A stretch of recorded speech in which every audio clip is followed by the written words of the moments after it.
Who is he, anyhow? An actor? No. A dentist? No. He's a gambler. Gatsby hesitated, then added coolly, he's the man who fixed the World Series back in 1919. Fixed the World Series, I repeated. The idea staggered me. It never occurred to me that one man could start to play with the faith of 50 million people with the single-mindedness of a burglar blowing a safe. How did he happen to do that? I asked after a minute. He just saw the opportunity. Why isn't he in jail? They can't get him, old sport. He's a smart man. F. Scott Fitzgerald, the great Gatsby.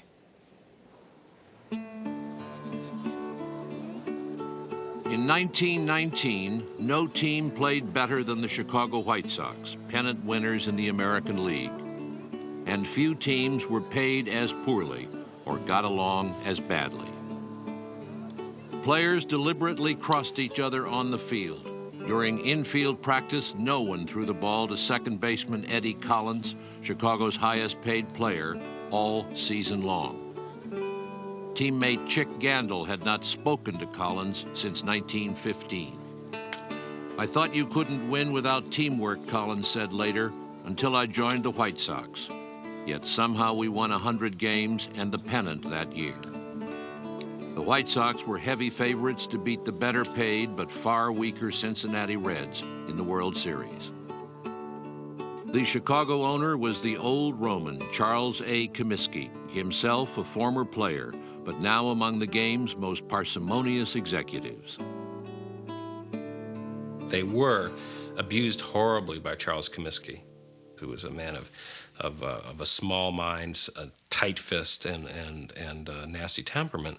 The climate was too good for it not to happen. It certainly was a kind of have and have not thing. The baseball players were very expendable. If you got hurt, you were gone. There was no pension or anything else like that.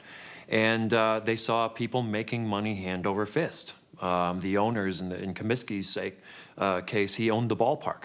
He bottled his own soda in the basement. You know, he was making a nickel on everything that went, you know, that moved in that ballpark. And there they were, you know, they were nicknamed the Black Sox even before they threw the World Series because one year he started charging them for laundering their uniforms. And they went on strike by saying, okay, then we won't launder them. And they got dirtier and dirtier and dirtier until the sports writers called them the Black Sox. And then, in fact, Comiskey said, okay, I'll launder your uniforms. And then he took it out of their World Series bonus. Comiskey's first baseman, Chick Gandil, a former hobo and one-time club fighter, was tired of it.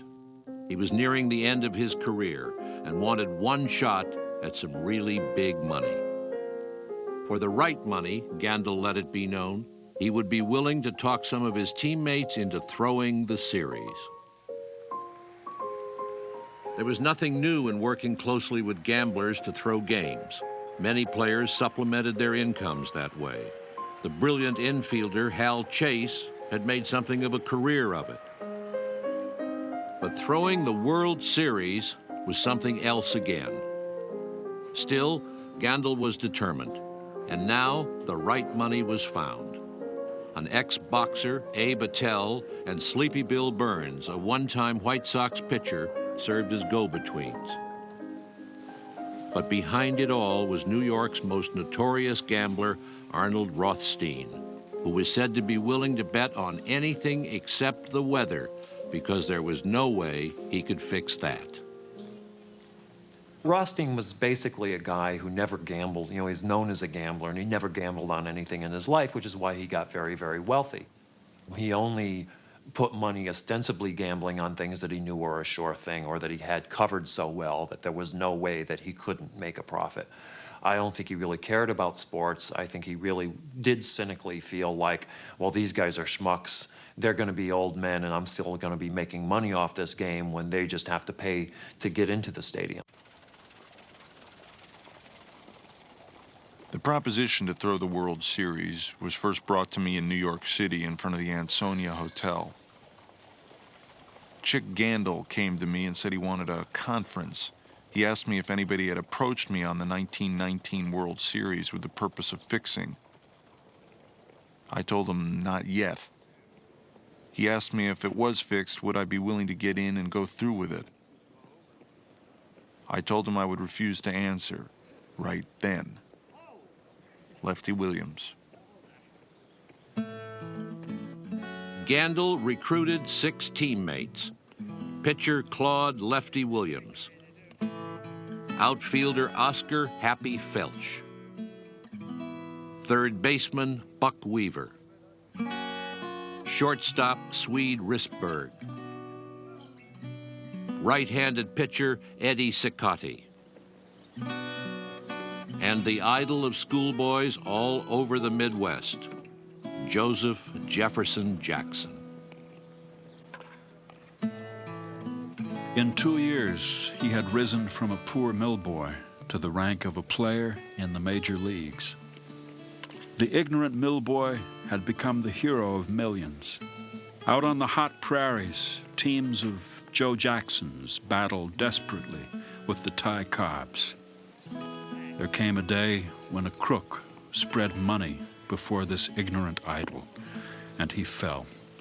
For a few dollars, he sold his honor. New York World.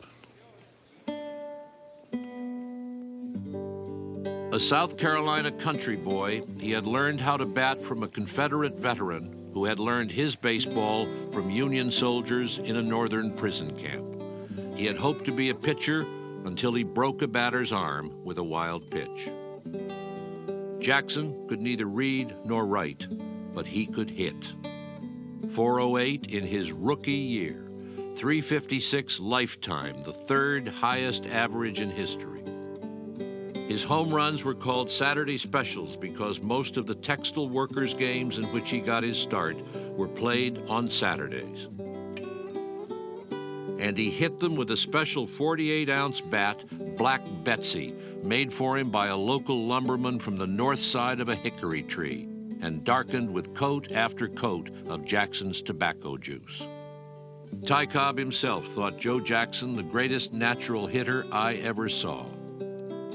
Blindfold me, another player remembered half a century later, and I could tell you when Joe Jackson hit the ball. It had a special crack.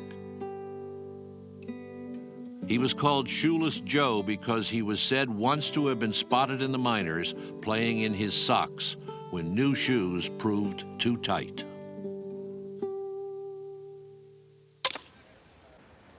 When Fred McMullin, Chicago's reserve infielder, got wind of what was happening, he demanded that Chick Gandil let him in on the fix.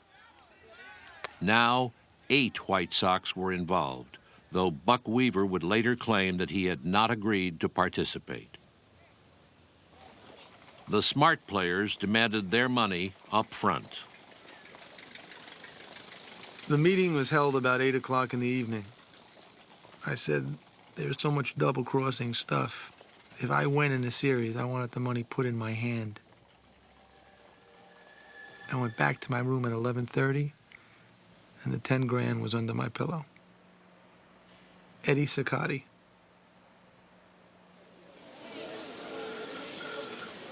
Rumors of wrongdoing were everywhere. You couldn't miss it, one New York gambler said. The thing had an odor. I saw smart guys take even money on the Sox who should have been asking 5 to 1. Chicago sports writer Hugh Fullerton was joined in the press box by an ailing Christy Mathewson to judge if everything was on the up and up. Mathewson and Fullerton would quickly see that it was not. Everybody in the game knew it was happening. Nobody was even pretending that it wasn't happening. No one was admitting it out loud for the public. How could you admit it for the public? What would that mean?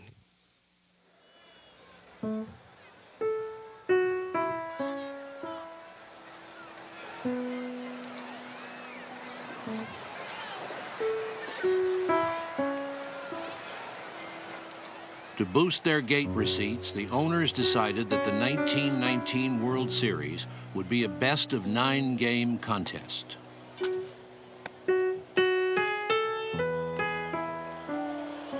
The first game was held in Cincinnati.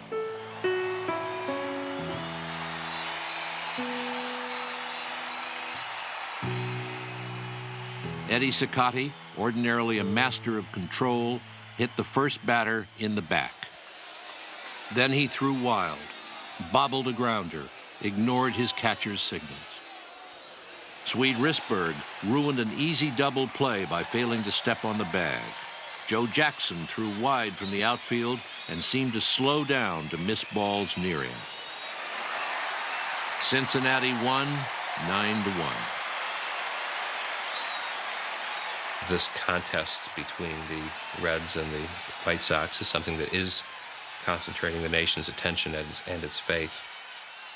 What was unsaid was the horror that existed in so many minds as the baseball establishment watched the series being thrown.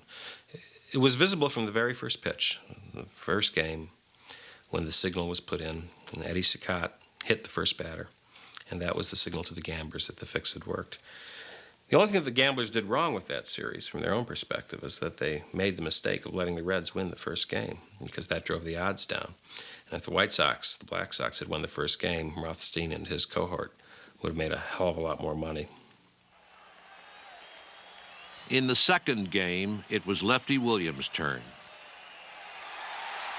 He held the Reds to only 4 hits, but he uncharacteristically walked 6. And Cincinnati won again, 4-2. In the stands was Judge Kennesaw Mountain Landis, who was impressed enough with Cincinnati's play to call them the most formidable machine I have ever seen.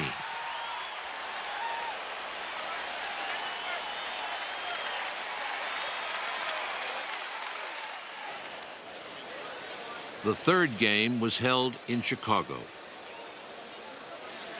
Dickie Kerr, not in on the fix, threw a masterful 3-hit shutout, and Chicago finally won 3-0. But Chick Gandil made a critical error on the base path, and reporters continued to grumble among themselves that all was not right with the Sox. The public remained unaware of the conspiracy.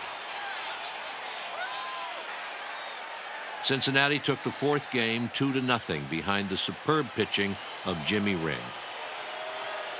Eddie Cicotte had pitched well for the Sox, but once again, he made several devastating errors in the field.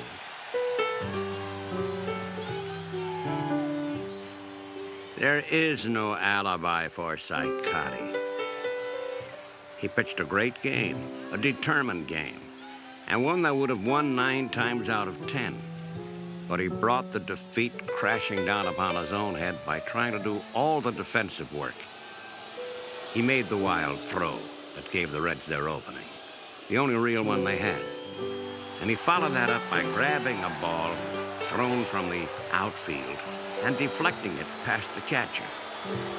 A high fly to left, blown by the wind over the head of Jackson, who was playing close in, followed, and Chicago was beaten. Hugh Fullerton. 3 White Sox, Felsch, Gandil, and Shoeless Joe, all of them conspirators, had managed hits that afternoon. Only at bat did Jackson evidently forget the script. He would bat .375 in the series. And Buck Weaver was having the series of his life. By the time it was all over, he would collect 11 hits. It was enough to suggest that the series was on the level after all. But the heavier than usual betting convinced most seasoned reporters that something was still terribly wrong.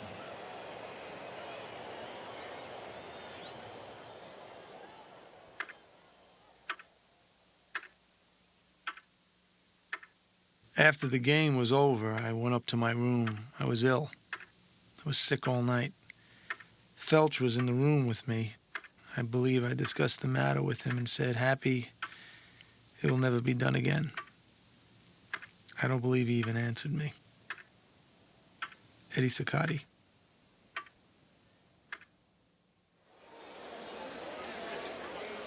In Game 5, Lefty Williams, pitching for the White Sox, gave up only 4 hits, but 3 of them came in a 4-run Cincinnati 6th. Happy Felsch made a throwing error, and the Reds won easily, 5-0, for their 4th victory.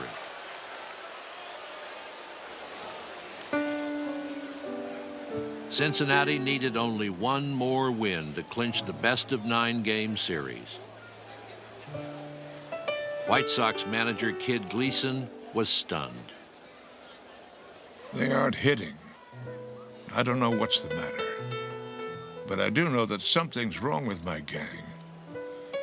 The bunch I had fighting in August for the pennant would have trimmed this Cincinnati bunch without a struggle. The bunch I have now couldn't beat a high school team.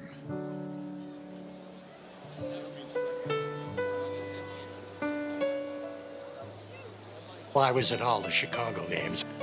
And Eddie Cicotte, one of our pitchers who had won 29 games and lost 7 during the season, lost his 2 games.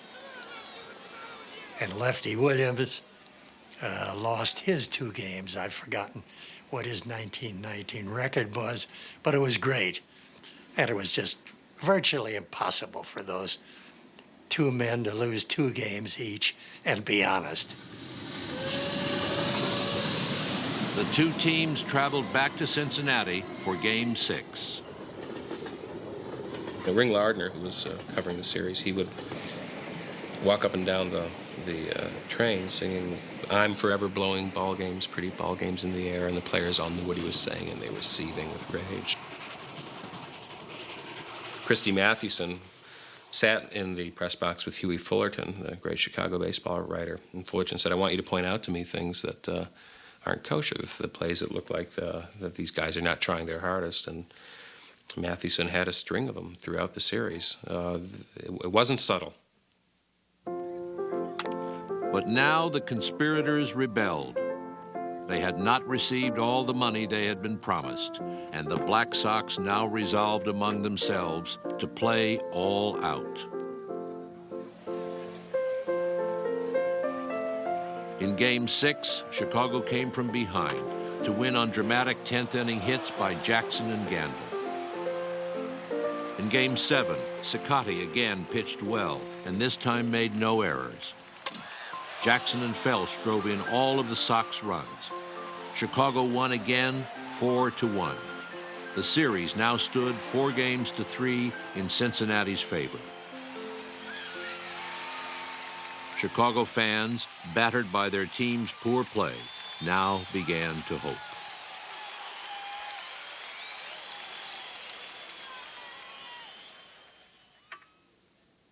Game 8 would be held in Chicago, and Lefty Williams was scheduled to pitch. Humiliated by his poor play and angered at not being paid all the money he was owed, he was now determined more than ever to win. But the night before the game, gamblers sent by Arnold Rothstein came to his room and threatened to harm his wife if he did not cooperate.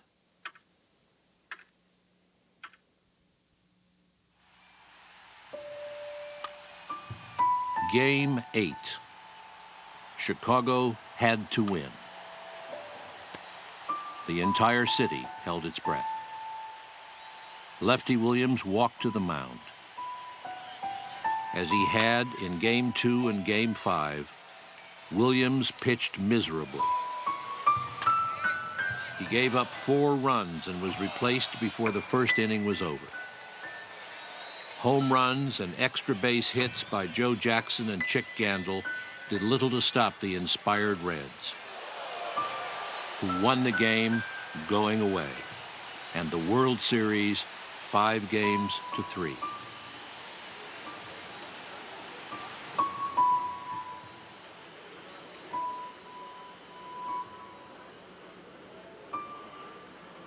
The Cincinnati Reds are the champions of the world. There'll be a great deal written about the World Series. There'll be a whole lot of inside stuff that never will be printed. The truth will remain that the team that was the hardest working won. The team which had the ability and individuality was beaten. The fact is, the series was lost in the first game. Hugh Fullerton. It was actually a sickening feeling because this was the pure sport. This was the pure sport. You didn't cheat because, you know, a kid would tell you at that time is if anything, say, that's not fair. That was the main word. That's not fair. I was 15 years old at the time of the Black Sox, and I was the most disappointed kid in the city of Chicago, I think. I couldn't, at the age of 15, I couldn't understand it. You know, this was just a terrible thing to happen. I didn't know about gambling or anything else of that kind. I was just heartbroken. And the stats show that certainly Shoeless Joe and Buck Weaver on third base had banner series stats. And thinking it was crooked, no. Terribly disappointed, yes.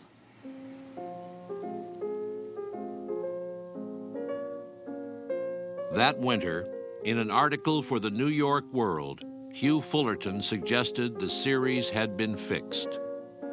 The baseball establishment was outraged. They didn't want to believe it. Certainly the baseball establishment, even the ones who knew that there was probably something to it, just said, oh no, this is total fabrication. You know, there's a famous quote from one of the baseball magazines about that we should take the pressure off our boys in the field and aim it toward the, you know, thick-lipped, big-nosed gambling elements, you know. So there was a certain kind of racism in the reaction of how dare you even mention something so unpatriotic as that this might be possible. There's always some scandal of some kind following a big sporting event like the World Series. These yarns are manufactured out of whole cloth and grow out of bitterness due to losing wagers. I believe my boys fought the battles of the recent World Series on the level, and I would be the first to want information to the contrary. I would give $20,000 to anyone unearthing any information to that effect. Charles A. Comiskey. Charles Comiskey, afraid of losing his best players, did not want to admit the truth and refused to investigate, even after several players from other teams told him what they had heard. And after a letter arrived from the wife of Joe Jackson himself, suggesting that the series had not been on the up and up. But American League President Van Johnson hated Charles Comiskey. He pursued the case without let-up. It took almost a year, and the White Sox were in close contention for the 1920 pennant when a grand jury finally indicted players and gamblers alike for conspiracy. Eddie Cicotte confessed before the grand jury. So did Joe Jackson.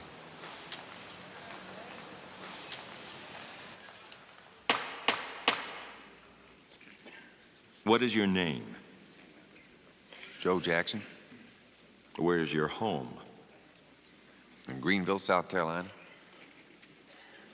Did anybody pay you any money to help throw that series in favor of Cincinnati? They did. How much did they pay? They promised me $20,000 and paid me $5,000. Now, who paid you the $5,000? Lefty Williams brought it in my hotel room and threw it down. Does Mrs. Jackson know that you got $5,000 for helping throw these games? She did that night, yes. What did she say about it? She said it was an awful thing to do.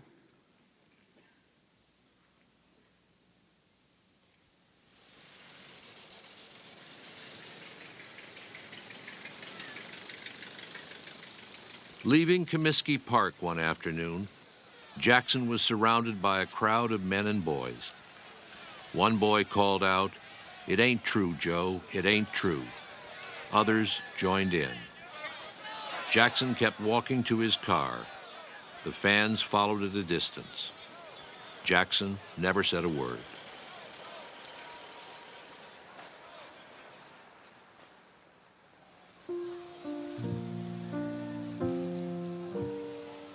Professional baseball is in a bad way. Not so much because of the Chicago scandal, as because that scandal has provoked it to bringing up all the rumors and suspicions of years past. The general effect is to wrinkle the noses of fans who will quit going to ball games if they get the impression that this sort of thing has been going on underground for years. New York Times. October 7th, 1920. Fix these faces in your memory. These are the White Sox players who committed the astounding and contemptible crime of selling out the baseball world. They will be remembered from now on only for the depths of depravity to which they could sink. The Sporting News.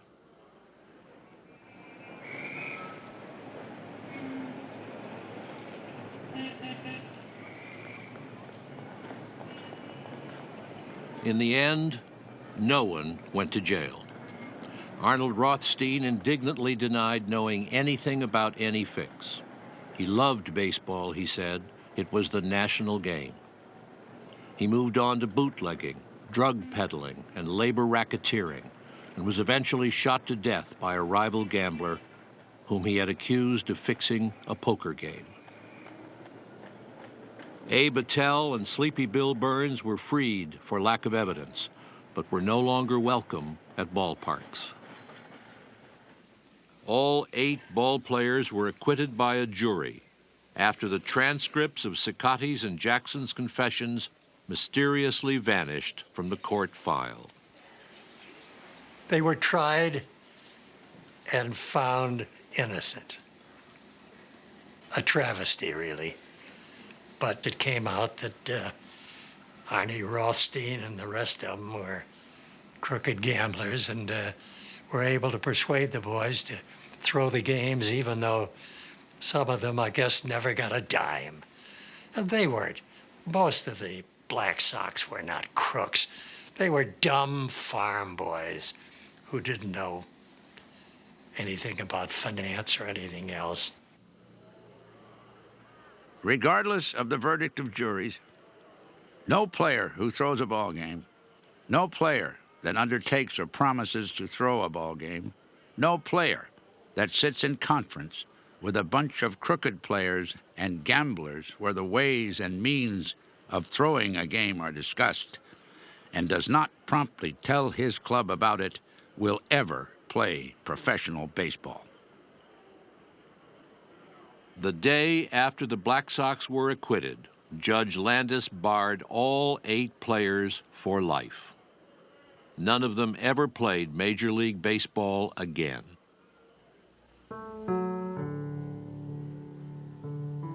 Had he any sense of the consequences, there's no way that he would have taken part in that. But I don't think that anyone could guess that a man as basically simple as Jackson could have known really what it meant, what he was doing.